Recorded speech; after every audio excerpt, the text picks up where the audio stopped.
Hello friends, स्वागत है आपका हमारे चैनल थिंक स्टडी में। दोस्तों, कंपटीशन के इस दौर में कुछ एक नई शुरुआत करने के पर्पज़ से मैंने अपना एक नया चैनल बनाया है थिंक स्टडी, और जिस पे आपको सारे वनडे एग्ज़ाम एंड यूपीएससी और UPPSC and other state services के जो भी आपको गाइडेंस होंगी वो यहाँ से प्रोवाइड की जाएंगी, और आपको कॉन्सेप्ट टाइप के वीडियोज़ यहाँ से मिलेंगे। तो उसी की श्रृंखला में आज थिंक स्टडी नाम के इस चैनल पे मेरे आज मैं सबसे पहला वीडियो अपलोड कर रहा हूँ, जो कि एंशिएंट हिस्ट्री का रिवीजन सीरीज होगा। और ऐसे करके मैं 2-3 वीडियो में पूरा मॉडर्न हिस्ट्री तक के, मतलब एंशिएंट से मॉडर्न हिस्ट्री तक को पूरा, मतलब कि डेट वाइज मैं आपको रिवीजन कराऊंगा। और इसमें जो फ्रेशर स्टूडेंट होंगे उन्हें शायद हल्का सा समझ में आए, बट जो लड़के जो भी स्टूडेंट होंगे वो पढ़े हुए होंगे एक बार हिस्ट्री को ऊपर ऊपर, तो उन्हें ये अच्छे से समझ में आएगा। तो उसी की श्रृंखला में आज ये हमारा पहला वीडियो है, और मैं आप लोगों से उम्मीद करता हूँ कि मेरे मेहनत को मतलब आप लोग एक्सेप्ट करेंगे और आप लोग काफ़ी मेरे चैनल को सराहेंगे। तो इसलिए मेरे चैनल को अगर अच्छा लगे ये वीडियो, आपको पहला वीडियो, तो प्लीज़ लाइक करिएगा, सब्सक्राइब करिएगा एंड शेयर करिएगा, और कमेंट बॉक्स में बताइएगा कि आपको क्या ज़रूरत है, उसके अनुरूप आपको वीडियो प्रोवाइड यहाँ से इस चैनल के माध्यम से कराया जाएगा। तो चलिए आज हम देखते हैं प्राचीन भारतीय इतिहास की रिवीजन सीरीज में कि क्या इसमें रिवीजन हमें करना है। तो चलिए स्टार्ट करते हैं। तो सबसे पहले आप यहाँ देख रहे होंगे कि प्राचीन भारतीय इतिहास, और ये हमें पढ़ना है 2500 ईसा पूर्व से 1206 ईस्वी तक। ठीक है, तो चलिए हम स्टेप बाय स्टेप क्रम से एक डेट वाइज हम अपने इस प्राचीन इतिहास को रिवीजन करेंगे। चलिए देखते हैं। तो यहाँ सबसे पहला डेट दिया है कि 2500 से 1750 ईसा पूर्व की बात कर रहा है। तो दोस्तों, सबसे पहले आपको मैं यहाँ बता दूं कि ईसा पूर्व, ईसा मसीह के जन्म से पूर्व के समय को ईसा पूर्व बोलते हैं, और ईसा पूर्व हमेशा उल्टा चलता था, जैसे कि 100, 99, 98, 97 ऐसे चलेगा।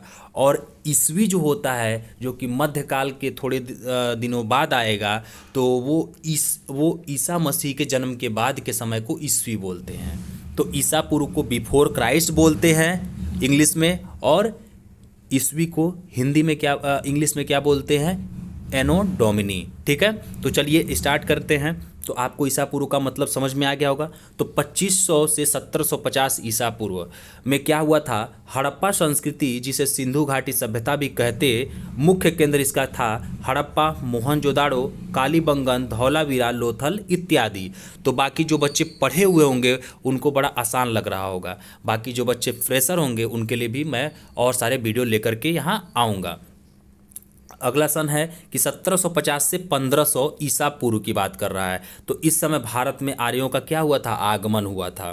फिर आगे देखते हैं कि 1500 ईसा पूर्व से 900 ईसा पूर्व में वैदिक काल को हम ये वैदिक काल में बांटते हैं, जिसमें से आप देखेंगे कि 1500 से 1000 ईसा पूर्व को हम ऋग्वैदिक काल बोलते थे, और 1000 से लगभग 900, किसी किताब में 600 दिया रहता है, ईसा पूर्व को हम उत्तर वैदिक काल मानते थे। अब हम आगे चलते हैं। तो 642 से 410 ईसा पूर्व, तो ये मगध का शिशुनाग वंश इस समय में उभरा रहता है। ठीक है, फिर आगे देखते हैं कि 563 से 483 ईसा पूर्व, और इसी समय में लुम्बिनी में गौतम बुद्ध का जन्म होता है, बोध गया में, और बोध का ज्ञान इनको प्राप्त होता है। तो याद रखिएगा, मतलब कि 563 में इनका जन्म होता है ईसा पूर्व में, और 483 ईस्वी में इनकी मृत्यु हो जाती है। तो यहाँ मैं ऊपर ऊपर बस एक रिवीजन सीरीज लाया हूँ, आपको डीपली यहाँ नहीं बताऊँगा, जहाँ लगेगा वहीं बताते चलूँगा, क्योंकि वीडियो काफ़ी लेंदी हो जाएगा। फिर आगे चलिए, 544 ईसा पूर्व से 494 ईसा पूर्व में अगर देखें तो बिंबिसार का राज्याभिषेक होता है, और बिंबिसार का शासनकाल वगैरह इस तरह की चीज़ें चलती हैं। फिर आप आगे देखेंगे कि 540 से 467 ईसा पूर्व में वर्धमान, जिन्हें महावीर के नाम से जाना गया, कुंडग्राम वैशाली में इनका जन्म हुआ था। तो 540 में ये जन्मे और 467 ईस्वी में इनकी मृत्यु हो गई। चलिए आगे चलते हैं कि 518 से 517 ईसा पूर्व इस एक साल के समय में क्या इंपॉर्टेंट काम हुआ है एंशियंट एरा में। तो प्राचीन ईरान के निरंकुश शासक दारा, जिनको डेरियस कहते थे, ने के जरिए सिंधु नदी तक पहुंचने का मार्ग ढूंढने के लिए स्काईलैक्स को नौसैनिक अभियान पर भेजा था। सिंधु पर फारसियों का कब्जा प्राचीन ईरान में 20वें सत्र का गठन किया गया था। ठीक है, तो चलिए अब हम आगे चलते हैं। 494 ईसा पूर्व में बिंबिसार के पुत्र अजातशत्रु द्वारा राज्याभिषेक किया गया था। ठीक है, चलिए अब हम आगे चलते हैं। तो 362 ईसा पूर्व में मगध का नंद वंश उभरा था। फिर हम आगे देखेंगे तो 327 ईसा पूर्व में सिकंदर का भारत पर आक्रमण हुआ था। और आप देखेंगे कि इसी समय क्या होता है कि इधर मौर्य काल उभरा होता है और उसके बाद से सिकंदर की बेटी हेलेना से चंद्रगुप्त का शादी हो जाता है और कुछ वो जमीन भी देता है। आगे चलते हैं कि जून 323 ईसा पूर्व सिकंदर की बेबीलोन में मृत्यु हो जाती है। ठीक है, चलिए अब हम आगे चलते हैं और हमारा अगला नेक्स्ट इम्पॉर्टेंट टॉपिक है मौर्य वंश, और मौर्य वंश को हम रिवीजन करते हैं। तो मौर्य वंश में आप देखेंगे कि 322 से 298 ईसा पूर्व के बीच मौर्य वंश के संस्थापक चंद्रगुप्त मौर्य का ये शासनकाल होता है और 298 से 273 ईसा पूर्व में चंद्रगुप्त मौर्य के पुत्र बिंदुसार का शासन काल होता है। ठीक है, तो याद रखिएगा बिंबिसार अलग था, वो हर्यक वंश का था, और जो ये बिंदुसार होगा ये मौर्य वंश का है, ये चंद्रगुप्त मौर्य का पुत्र है। चलिए आगे कह रहा है कि 273 से 232 ईसा पूर्व सम्राट अशोक का शासनकाल चलेगा और फिर 261 में कलिंग का युद्ध अशोक के द्वारा लड़ा जाएगा, जो कि उड़ीसा में कलिंग स्थित है। ठीक है, वर्तमान उड़ीसा में।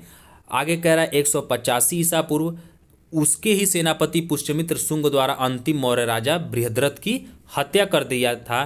तो मतलब कि बृहद्रथ जो कि मौर्य साम्राज्य का सबसे अंतिम राजा था पुराणों के अनुसार, तो इसकी हत्या पुष्यमित्र शुंग जो उसका सेनापति होता है वो उसकी हत्या करता है और यहीं से शुंग वंश की स्थापना करता है। ठीक है, तो 185 ईसा पूर्व में पुष्यमित्र शुंग द्वारा शुंग साम्राज्य की स्थापना हुई थी। फिर आप देखेंगे कि 175 ईसा पूर्व में बैक्ट्रियन यूनानियों का भारत पर आक्रमण हुआ था।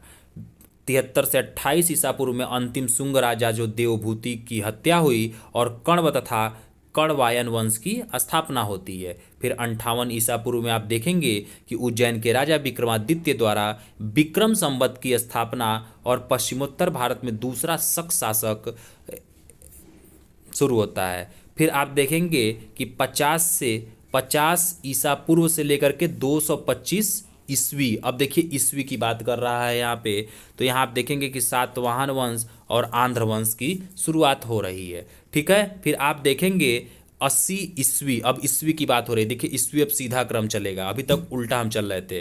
तो 80 ईस्वी में क्या होता है, शकों ने दक्कन पर कब्जा कर लिया और दक्कन का क्षेत्र आपको पता ही है कि जो आज वर्तमान में महाराष्ट्र और ये आपका मध्य प्रदेश और जो भी थोड़ा सा और एरिया आप मिला लेंगे तो ये दक्कन का क्षेत्र हुआ करता है। ठीक है, आगे चलिए 120 ईस्वी में कुषाण वंश के महान राजा कनिष्क का परिग्रहण हुआ था और 126 ईस्वी में देखेंगे तो गौतमी पुत्र सातकर्णी ने भगा दिया इनको। ठीक है, चलिए अब हम आगे चलते हैं। यहाँ पे हमारा कुछ इंपॉर्टेंट खत्म हुआ, अब हम आते हैं गुप्त वंश पे।